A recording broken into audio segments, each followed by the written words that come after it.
Graça e paz, amados. Boa noite.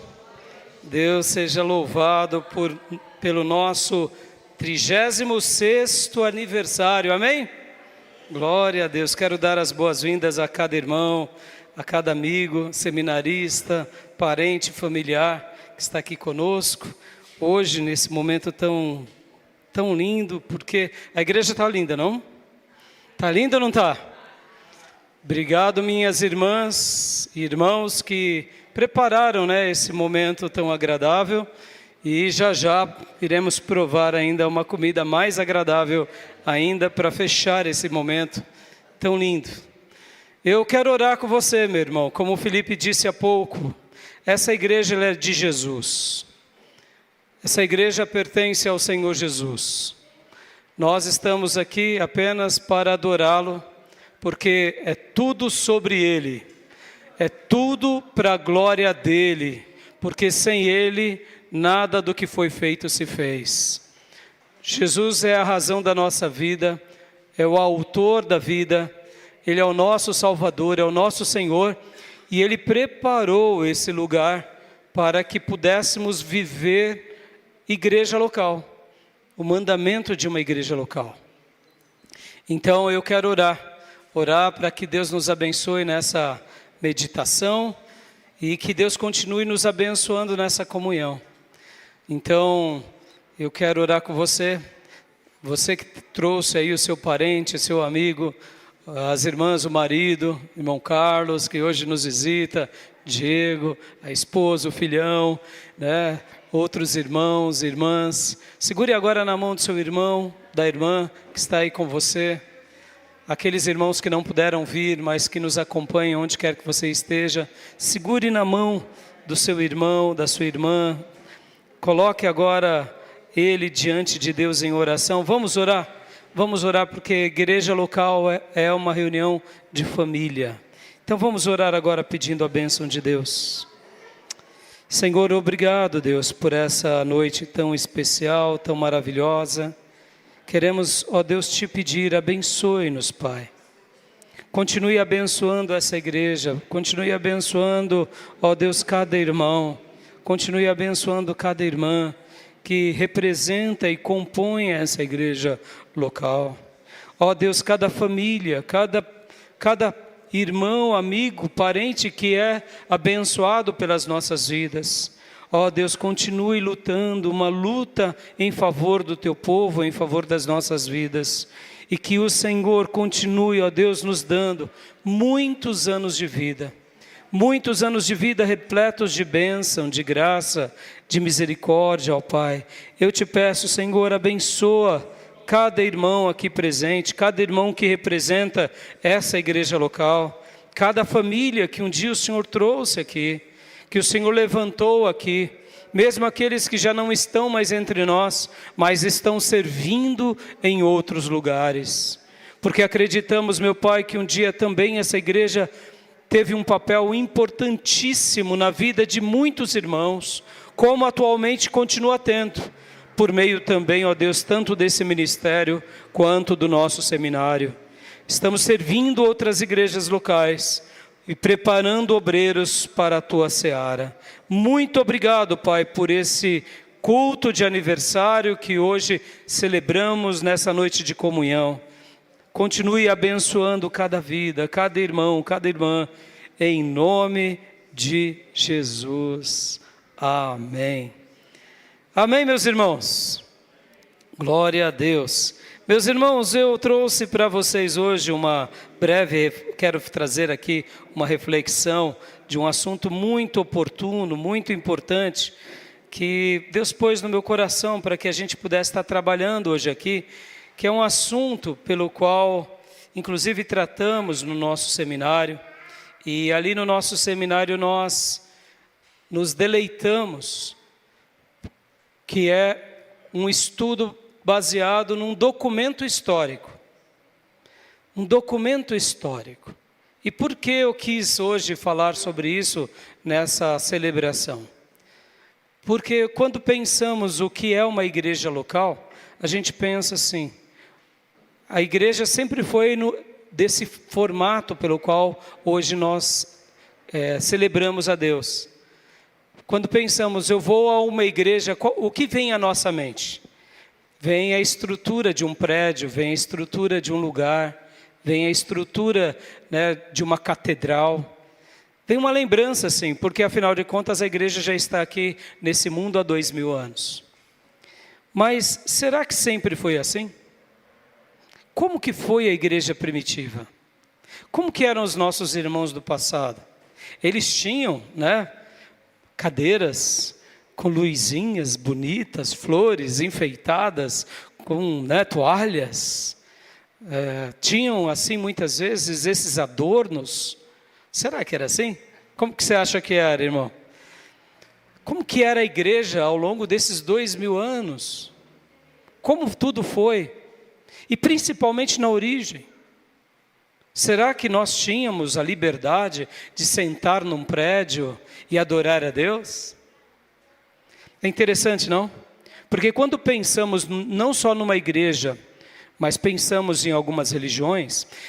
Bom, deixa eu dar uma pausa aqui. Irmãos, quem quiser virar a cadeira, vire para mim para não ficar com o pescoço, né? Com torcicolo, isso. Estamos nas mesas aqui, os irmãos podem virem, né? Isso, para ficar mais aconchegante, senão os irmãos vão ficar com torcicolo, né? Para ficar mais à vontade. Voltando. No passado, como que era a igreja? Como que era uma reunião dos nossos irmãos da igreja primitiva? Como que foi aquele momento? Como que foi no primeiro século, no segundo século, no terceiro século até o quarto século? Aonde eles se reuniam? Será que havia essa certa liberdade? Ou será que era muito diferente? Por que eu quero falar aqui com vocês sobre esse estudo que nós tratamos num livro chamado Didaquê, que é um livro histórico? Por que eu quero falar sobre isso? Para te chocar um pouco, para te fazer refletir. Porque a igreja primitiva, ela foi uma igreja vencedora, mesmo sem prédios, mesmo sem catedrais, mesmo sem CNPJs, não tinha nada disso, meus irmãos. Só para vocês terem uma ideia, nos dias de perseguição, nossos irmãos se reuniam nos cemitérios, nos lugares mais estranhos, porque havia uma perseguição contra a igreja. Não se podia se reunir na casa de um irmão mais próspero, não podia se reunir nas praças, então eles encontraram um lugar.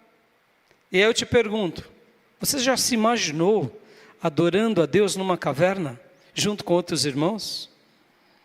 Ou quem sabe num cemitério, nas catacumbas, próximos ali, né, a esqueletos? É uma situação meio estranha, não é? Mas era o que sobrava para os nossos irmãos. E eu te pergunto, eles venceram? A igreja foi destruída por causa da perseguição? Não, pelo contrário, a igreja foi vencedora. E eu quero ler um texto bíblico com vocês, que está lá em Atos 2, capítulo 2, Atos dos Apóstolos, capítulo 2, e logo na sequência a gente vai meditar um pouco sobre um assunto que eu acredito que vai ser muito útil para todos nós. Atos 2, do 42 ao 47. Vamos ler Atos 2, do 42 ao 47. Estarei lendo na revista e atualizada. Olha só o que acontece aqui com a igreja primitiva. E perseveravam na doutrina dos apóstolos, e na comunhão, no partir do pão e nas orações. Em cada alma havia temor, e muitos prodígios e sinais eram feitos por intermédio dos apóstolos. Todos os que creram estavam juntos e tinham tudo em comum. Vendiam as suas propriedades e bens, distribuindo o produto entre todos, à medida que alguém tinha necessidade. Diariamente perseveravam unânimes no templo, partiam o pão de casa em casa e tomavam as suas refeições com alegria e singeleza de coração, louvando a Deus e contando com a simpatia de todo o povo. Enquanto isso, acrescentava-lhes o Senhor dia a dia os que iam sendo salvos. Amém, meus irmãos?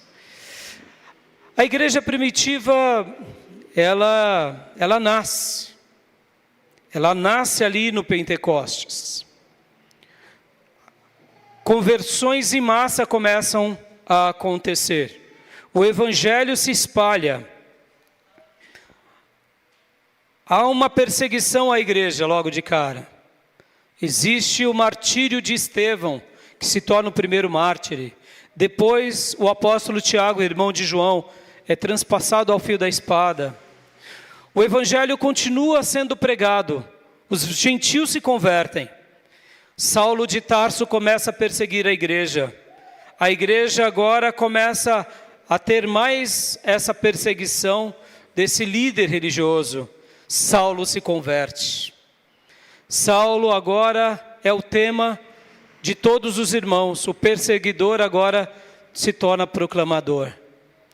A igreja continua a crescer e se espalhar. Chega em outras nações, chega na Síria.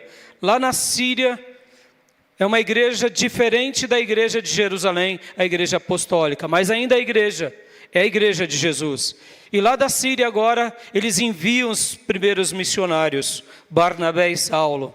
Depois, Saulo e Silas. E ali, Paulo e os demais missionários fazem 3 grandes viagens missionárias. O mundo é abalado. Mas olha só, essa síntese que eu dei para vocês é uma síntese muito simples. E quando a gente fala assim, a gente não entende o contexto. O que os nossos irmãos tinham logo no início da igreja primitiva? Como eles se reuniam? Qual era o tema deles? Hoje nós temos o Novo Testamento. E aquela igreja recém-criada? Ela tinha o quê? Quando eles se reuniam, eles poderiam dizer, vamos abrir o Evangelho de Mateus? O que vocês acham? Logo nos primeiros dias. Tinha Evangelho de Mateus? Não tinha. Tá bom, então se não tinha Mateus, tinha o Evangelho de Lucas, né, pastor? Também não tinha. Ué, se não tinha o Evangelho de Lucas e não tinha o Evangelho de Mateus, o que eles tinham? Logo no início ali no Pentecoste, eles tinham o Velho Testamento. E eles tinham a presença dos apóstolos, que iam ensinando àquela nova igreja tudo o que Jesus tinha feito e realizado. Aqui fica claro a importância dos apóstolos.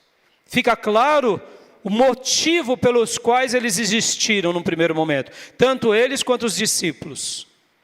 Mas a igreja então estava crescendo sem Novo Testamento, e de repente aparece um texto de Paulo, ou Gálatas ou 1 Tessalonicenses, o primeiro texto sagrado do Novo Testamento, possivelmente. E aquele texto se espalha nas igrejas. E que mais, pastor? Depois surge um evangelho de João Marcos, que não era apóstolo, mas era discípulo de Pedro, discípulo de Paulo, e agora tem um evangelho de Marcos. Oh, meus irmãos, perceba, olha que coisa linda. Agora a igreja então podia também ter uma literatura do Novo Testamento. Que mais, pastor? Tinha perseguição, tinha provação, e assim foram surgindo aos poucos o Novo Testamento. Surgem então as cartas de Paulo a Coríntios, a carta de Paulo aos Romanos. Surge agora o Evangelho de Mateus, alguns anos depois. Um tal de Lucas se converte numa das viagens missionárias de Paulo. E aquele Lucas agora escreve o Evangelho de Lucas. Opa, agora já são 3 evangelhos. A igreja não tem mais um, tem 3 evangelhos. Tem mais uma carta. Paulo agora é guiado pelo Espírito Santo e começa a escrever mais cartas. Paulo então é preso. E lá da prisão ele escreve mais cartas.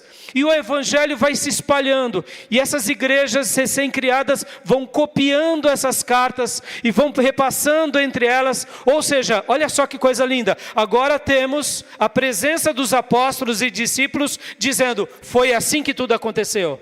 Mas não temos apenas isso, temos também agora alguns textos sagrados que foram circulando. E aí Pedro escreve as cartas de Pedro, Tiago, irmão de Jesus, e Judas, irmão de Jesus, escrevem as suas cartas. Vem o escritor de Hebreus, escreve também Hebreus. E ali o apóstolo João continua a sua obra, porque os apóstolos foram morrendo aos poucos, só sobrou João. Por volta ali dos anos 90, ele escreve as 3 últimas cartas e o livro de Apocalipse, e aí fecha também com o Evangelho de João. E fecha-se então todo o Novo Testamento. Pastor, foi assim que aconteceu? Foi. Ou seja, não era como hoje, que se reunimos, lemos o Evangelho, não tinha tudo isso assim pronto dessa forma, tudo isso foi acontecendo. Ou seja, Deus foi trabalhando no meio do seu povo, a igreja foi aprendendo, a igreja foi ouvindo, foi obedecendo, as lutas foram acontecendo e Deus foi marcando cada alma com a proclamação do Evangelho em Jesus. Posso ouvir glória a Deus, meus irmãos? Coisa linda, não? Pastor, e aí, pastor? Então foi tudo assim fofinho, tudo ajeitadinho, tudo no cafofo? Não, tinham lobos dentro da igreja. Porque agora esse povo sedento por Deus estava espalhado no mundo romano, e aí chegavam então aventureiros numa cidade, e os aventureiros diziam, eu sou profeta, eu aprendi com Pedro, eu aprendi com Paulo. E ali começavam a falar para aquela comunidade, e muitas vezes no meio de todas aquelas falas, saqueavam aquela comunidade. Literalmente abusavam. Por exemplo, falavam assim, preparem uma grande festa, um grande banquete, porque amanhã nós comeremos. Aí todo mundo da igreja ia lá e matava o novilho, preparava, e aí ele comia junto com todo mundo e dizia, agora preparem uma grande oferta, porque eu estarei continuando a fazer a obra em outras nações, eu estarei indo para Roma. E o povo dava uma grande oferta, ele embolsava, e quando acabava ali as reuniões naquela cidade, ele ia para as festas, ele gastava o dinheiro porque ele era um lobo. Pastor, isso acontecia? Acontecia, porque a igreja estava formando, não tinha um manual. E o que acontece, meus irmãos? É nesse contexto que as igrejas se reúnem, e aí eles criam um manual de sobrevivência, chamado Didaquê. E esse manual de sobrevivência não foi um texto criado como a Bíblia, mas foi um texto que foi criado para que aquela igreja recém-criada, ela pudesse sobreviver, e ela pudesse então ser prática no seu dia a dia. E eu gostaria de ler com vocês ali, esses slides, para a gente poder discorrer um pouco o que era o Didaquê. É o manual dos cristãos, o manual dos primeiros cristãos. Pastor, assim, o senhor está hoje falando sobre um material em que ele serviu como o quê? Ele seguiu apenas como um alerta à igreja. Como eu disse, meus irmãos, é fácil da gente saber quem é um falso profeta. Até hoje é complicado. Imagina naqueles dias, que o povo de Deus e que a igreja era recém-criada, qualquer um enganava eles. Então esse Didaquê, podem pôr no próximo slide, minha irmã, por gentileza. Ele é um manual bem objetivo, aonde, a próxima figura, por favor. Ele vai mostrar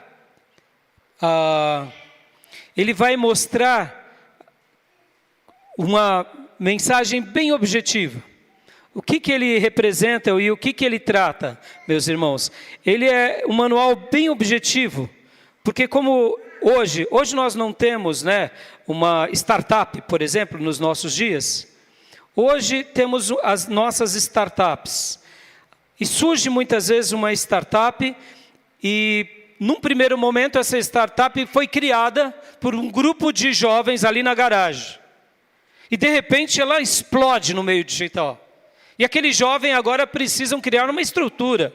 Para quê? Para poder colocar isso no mercado. Para não vir outra pessoa e roubar aquela ideia. E não ganhar. Então, o que os nossos irmãos da igreja primitiva fizeram foi mais ou menos isso. Eles olharam para tudo aquilo que Deus estava falando e disse assim: nós queremos continuar servindo a Deus. Mas agora nós precisamos ter o nosso coração em Deus, mas os nossos pés precisam estar no chão.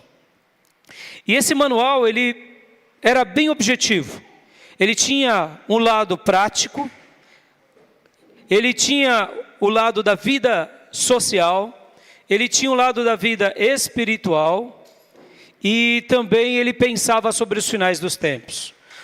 Esse manual resume-se nisso. Como que a gente vai viver o cristianismo evitando cair em ciladas, sendo enganado pelos outros. E então, vários pastores começaram a escrever, e um foi escrevendo junto com o outro, e quando foram ver ali, eles criaram essa compilação anônima de diversas fontes derivadas da tradição viva de comunidades eclesiásticas bem definidas. Então, quem diz isso foi Willi Rudolph, ele faz essa síntese. Então, o que acontece? Como que eles resolviam essas questões? O que para os nossos irmãos da igreja primitiva, e que data possivelmente foi escrito o Didaquê? O Didaquê foi escrito entre os anos 60 aos anos 90, ou seja, no primeiro século. Foi logo ali.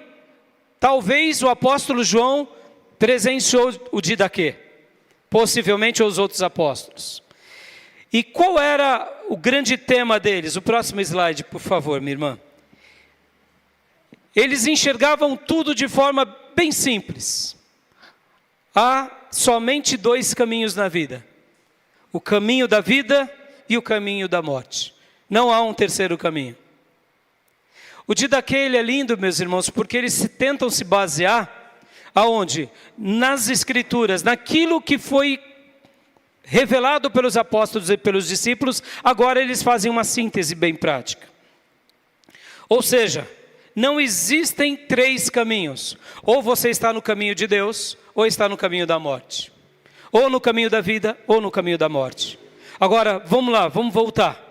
Hoje nós temos as estruturas. Nós temos pastores, diáconos, obreiros, seminaristas. Naqueles dias o que tinha?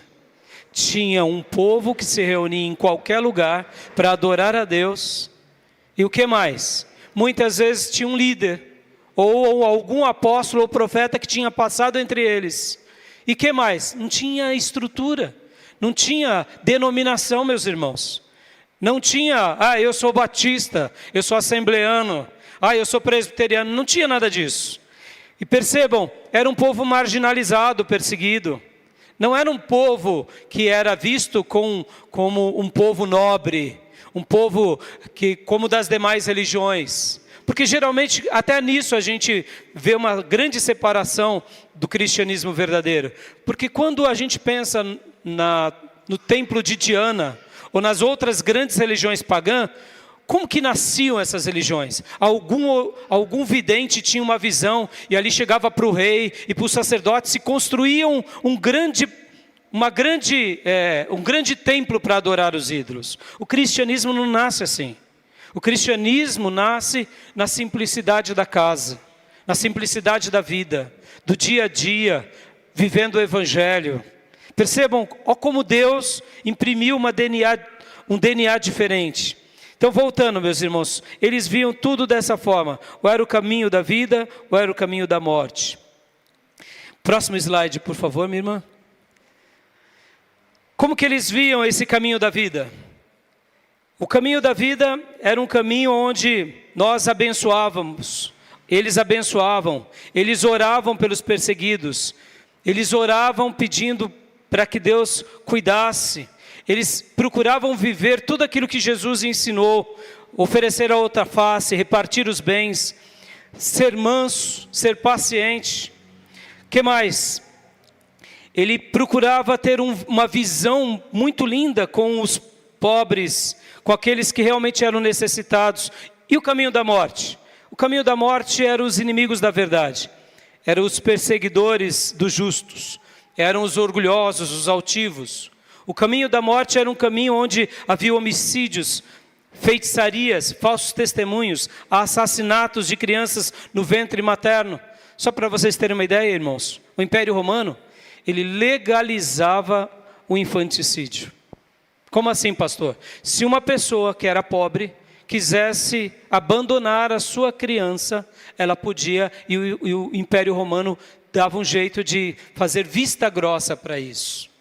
Pense nisso, irmãos. O Império poderoso, ao mesmo tempo forte, rico, mas nas partes mais simples, eles legalizavam, porque, irmãos, pensam isso, essa riqueza toda era para ser usada no império, nas guerras, não para sustentar os pobres.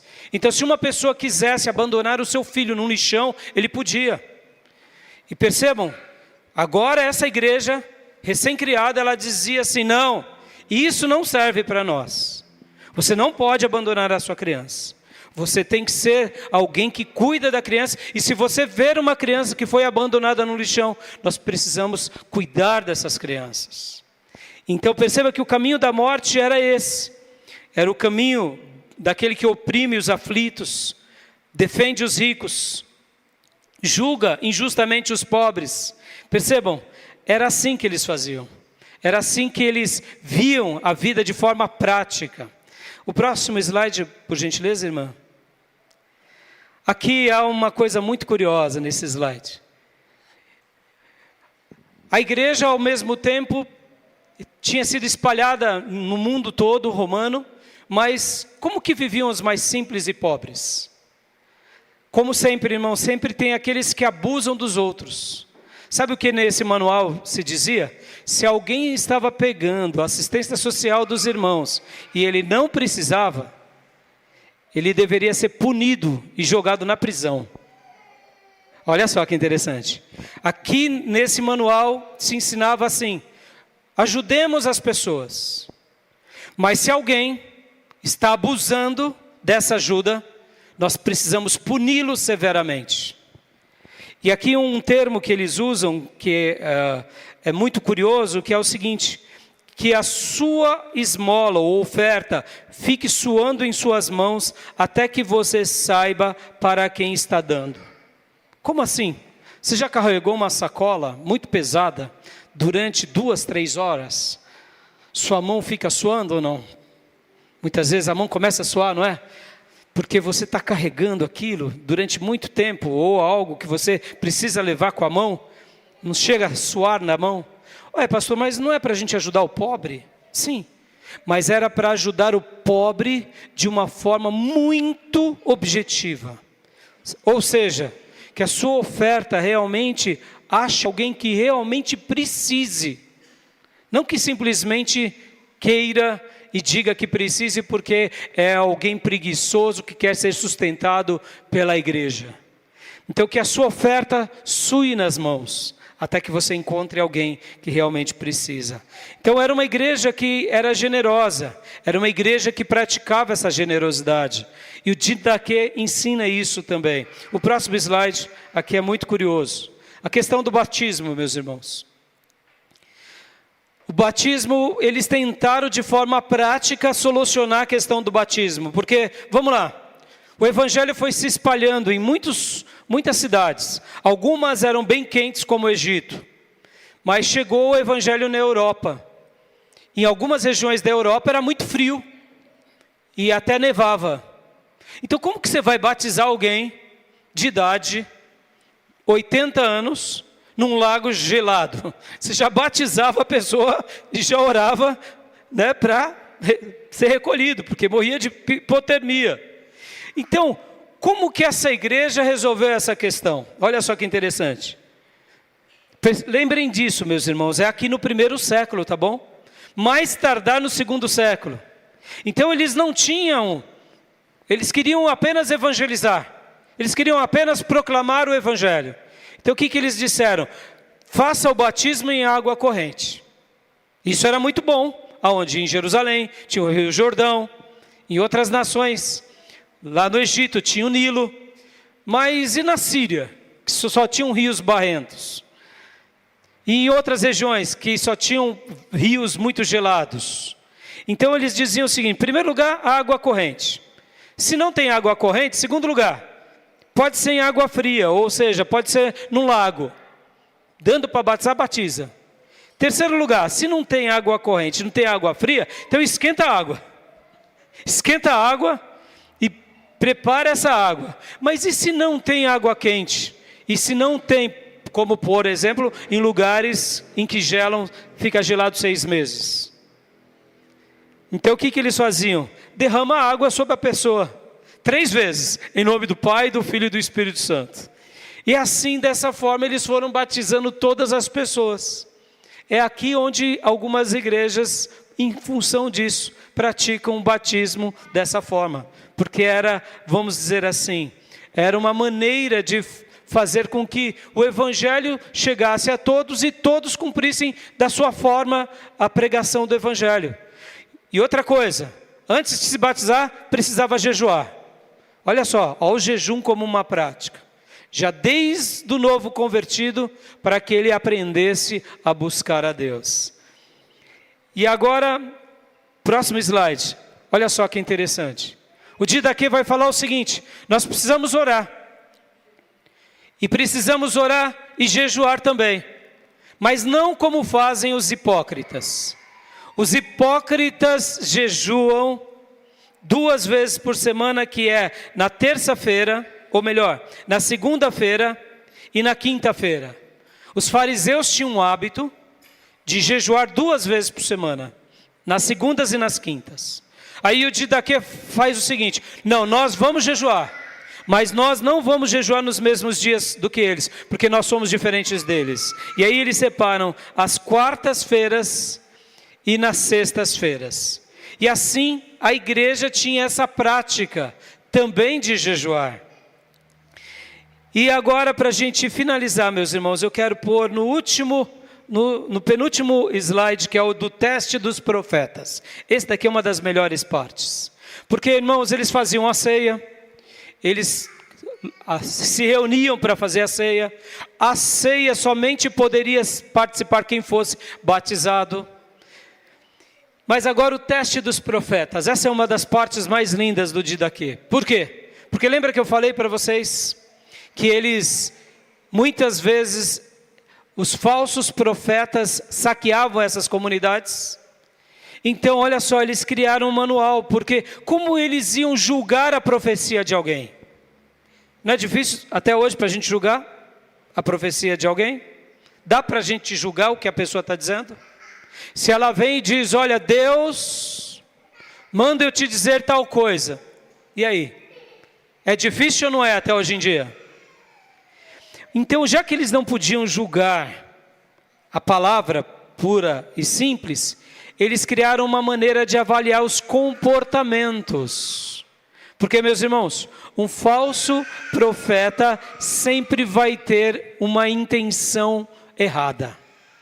Um falso profeta sempre vai querer capitalizar sobre alguma comunidade. Um falso profeta sempre vai querer ter um proveito, porque ele é falso. O verdadeiro profeta, ele vive os princípios bíblicos.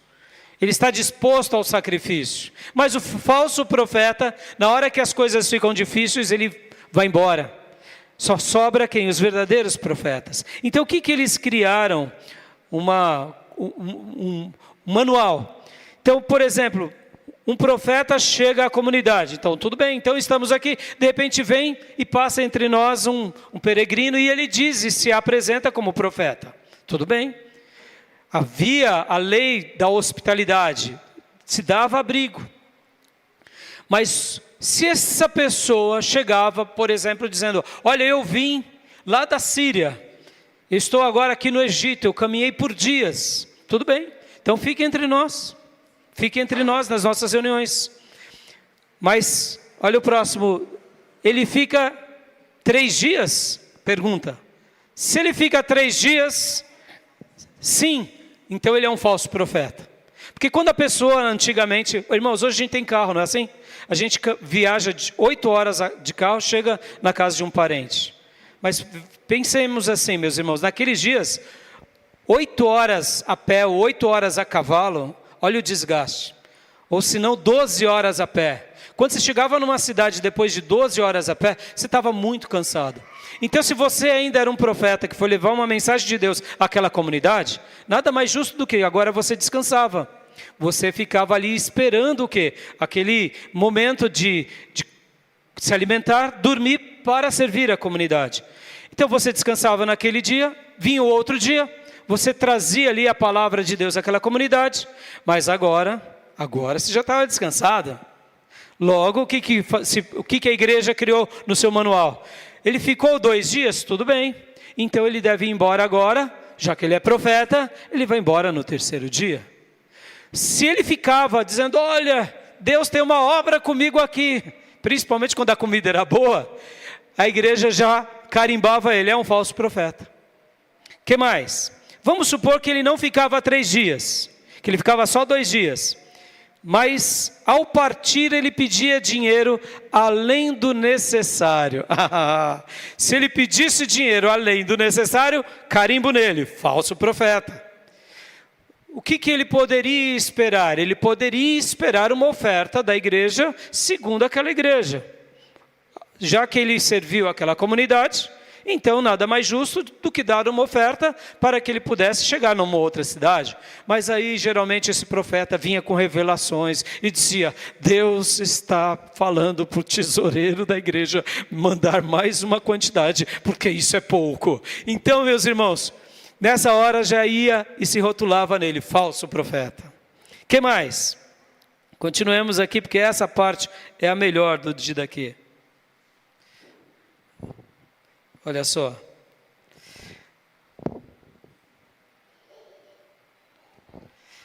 Se ele ficasse, vamos supor que ele não pedisse nada mais do que o necessário. O quarto item ali. Ensina a verdade, mas não pratica o que ensina. Ou seja, ele está ali falando e está praticando. Joia, é profeta. Mas não está praticando, é falso profeta. O que mais? Sob inspiração, manda preparar uma mesa e come com ela. Falso profeta. Percebam, parece bobeira esse diagnóstico aqui, mas aqui, meus irmãos, se a igreja atual, se a igreja moderna soubesse, conhecesse um pouco mais esse manual, a gente estava blindado contra aqueles que tentam saquear as igrejas dos nossos dias, não é verdade? Porque se ele passasse por todas essas provas, aí sim ele era um verdadeiro profeta. Mas vamos supor que ele chegasse e dissesse assim, olha, eu gostei demais dessa cidade, e eu quero ficar aqui. Então, naturalmente, a comunidade ia perguntar para ele, o que você faz? No que você trabalha? E aí ele ia trabalhar para poder levantar o seu sustento. Se ele não quisesse fazer isso, então era evidente que era um falso profeta e explorador, que ficava indo de igreja em igreja, se alimentando, ganhando dinheiro das pessoas. Então percebam como esse material, ele foi um material muito importante para a igreja primitiva, para ensinar eles a viver o cristianismo na prática, para fazer com que as verdades do evangelho fossem, de fato, introjetadas dentro deles. Naqueles dias em que não existia templos, não existia catedrais, o que existia era um monte de igreja espalhada nos 4 cantos da terra. E esse manual conclui mostrando que, inclusive, eles tinham uma expectativa profunda sobre a volta de Jesus. Então, meus irmãos, eu deixo aqui esse breve ensino para vocês, porque, como eu mencionei, no tema de hoje, o Didaquê, ele é essa ferramenta que foi um dia útil no passado, mas ele também é um manual que serve para o presente. E eu gostaria de encerrar dizendo essa única frase: saber do lugar de onde saímos e viemos, nos prepara para prosseguirmos dia a dia. Conhecer um pouco a nossa história, saber de onde a gente saiu, prepara o nosso coração na caminhada do dia a dia. Porque quando a gente olha para a igreja primitiva e vê aqueles irmãos que não tinham nada, mas possuíam tudo, e eles venceram, mesmo sendo perseguidos, a grande pergunta que fica é: por que nós não iremos vencer também?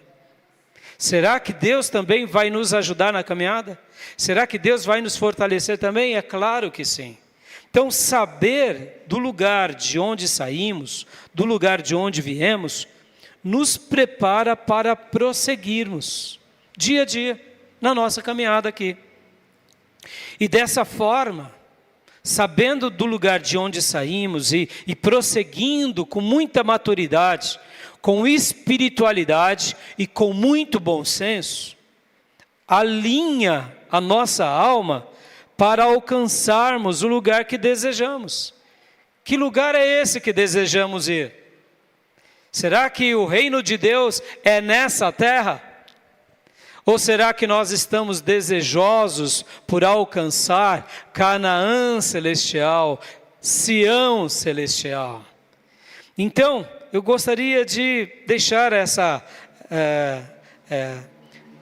esse tratado histórico, que a igreja primitiva, como eu disse, irmãos, o Didaquê não é um livro canônico, é um livro comum, é um manual.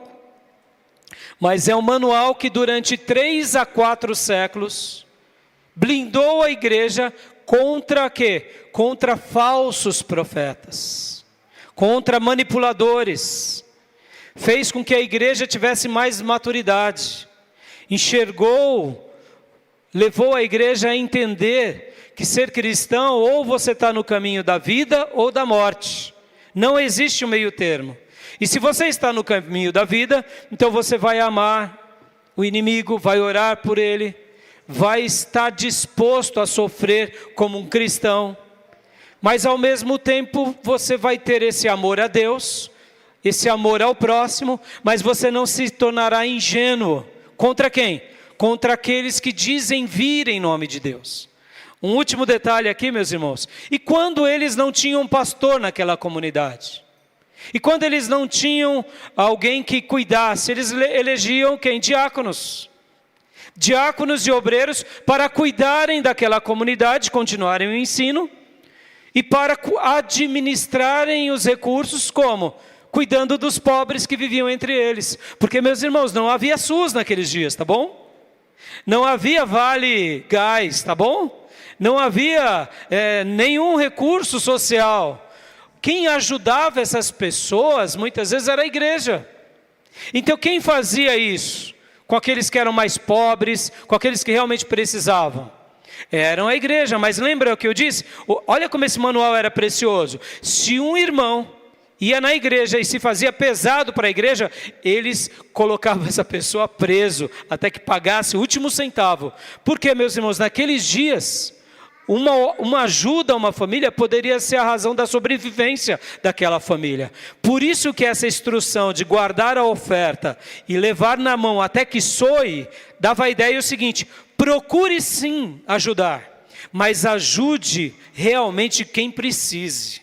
Ajude realmente quem realmente necessita. E também nesse manual ele dava uma instrução aos verdadeiros profetas, de cuidado legítimo aos profetas. Então, fica aqui, meus irmãos, essa aula de hoje, no nosso aniversário de 36 anos, porque, como eu disse, saber do lugar de onde saímos, de onde viemos, nos prepara para prosseguirmos dia a dia e alinhem a nossa alma para alcançarmos o lugar que desejamos chegar, que é a Canaã celestial, Sião celestial. Que Deus nos ajude a termos uma igreja bíblica, como foram os nossos irmãos da igreja primitiva. E que a gente possa contribuir em sermos uma igreja também saudável para as próximas gerações. Porque, irmão, só estamos fazendo aniversário porque você tem se dedicado e amado essa igreja. Que você continue amando cada irmão que Deus tem colocado aqui entre nós, para a gente continuar alcançando mais vidas. Mas jamais se esqueça, lembre de onde você saiu. E lembre também que a verdadeira igreja não é o prédio, são as pessoas. As pessoas são as nossas maiores riquezas. As almas são os nossos maiores tesouros, porque juntos adoramos a Deus para sempre. Amém? Quero orar com você. Pai, muito obrigado pela igreja primitiva e ajuda-nos, Pai, a seguirmos esses passos tão abençoados, passos tão especiais, como eles foram úteis ao Senhor e ao Teu reino. Assim, Pai, queremos ser a Ti também útil, uma igreja relevante naquilo que o Senhor nos está dando para viver e fazer. Mesmo hoje, Senhor, no ano de 2026, mas sabemos que podemos contribuir com a expansão do Teu Evangelho. Ó Deus, usa a Tua igreja e obrigado por essa igreja, pelos 36 anos de vida. Te agradecemos e Te glorificamos em nome de Jesus. Amém. Amém, meus irmãos. Então eu quero agradecer aos irmãos que vieram aqui agora. Nós estaremos finalizando a nossa transmissão, ou podem até deixar transmitindo, como as irmãs preferirem aí, mas agora a gente vai aos comes e bebes, tá bom? Então, eu quero orar por tudo que as nossas irmãs, em especial nossa irmã Cleusa, juntamente com as ajudantes da irmã, tiveram bastante ajudante, irmãs? Olha aí, glória a Deus. E aos irmãos que trouxeram outras coisas, vamos ter esse momento de comida agora. Quero orar, abençoando tudo que nós iremos comer e beber, amém? Senhor, obrigado, Pai, por toda a dedicação das Tuas filhas e filhos, contribuindo, ó Deus, com esse momento tão especial. Queremos agora, Senhor, consagrar tudo o que iremos comer e beber, e que o Senhor continue sendo glorificado por meio da Tua igreja, por meio do Teu povo. Muito obrigado, Pai, por essa celebração de aniversário. Nós Te agradecemos e Te glorificamos, em nome de Jesus. Amém. Amém, meus irmãos? Então, Deus abençoe. Minhas irmãs, fiquem à vontade e agora vamos comer.